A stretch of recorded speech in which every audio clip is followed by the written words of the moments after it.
আসসালামু আলাইকুম, আমি তাহের.Rafsan। আশা করি সবাই ভালো আছেন। আজকে যে বিষয়টি নিয়ে আলোচনা করব, একটি টেবিলের কিভাবে হাইট এবং উইডথ দিতে হয়। তো গত ভিডিও টিউটোরিয়ালে টেবিল কিভাবে করতে হয় সেটি আমরা দেখে নিয়েছি। হাইট এবং উইডথ দিতে গেলে টেবিল বর্ডারের মধ্যে লিখতে হবে উইথ ইকুয়াল ডাবল কোটেশন 80%। চাইলে আমরা 100%ও করে দিতে পারি। 100%। এবারে হাইট দিতে পারি। হাইট বেড়ে গেল। দ্বিতীয় টেবিল রোয়ের ডাটাগুলোকে সেন্টার করে দিতে পারি। সেন্টার হয়ে গেল। এবার হচ্ছে তৃতীয় রোয়ের মধ্যে অ্যালাইন সেন্টার করে দিব,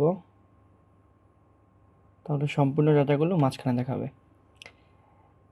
এবারে বর্ডারকে আমরা কালার করে দিতে পারি। এখানে লিখতে পারি border colour equal double quotation red, তাহলে বর্ডার কালার হয়ে গেল। এবারে চাইলে ব্যাকগ্রাউন্ড কালার করে দিতে পারি।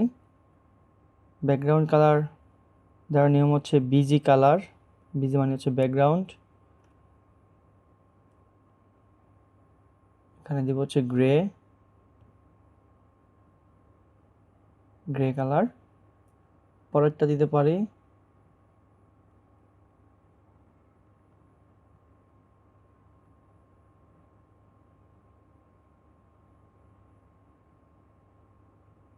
পিঙ্ক। সর্বশেষ রোতে দিতে পারি গ্রিন। হয়ে গেল। এবারে ক্যাপশন ব্যবহার করতে পারি। ক্যাপশন ব্যবহার করতে হবে হচ্ছে টেবিল বর্ডারের নিচে ক্যাপশন শুরু করব, তারপর হচ্ছে ক্লোজ করে দেব।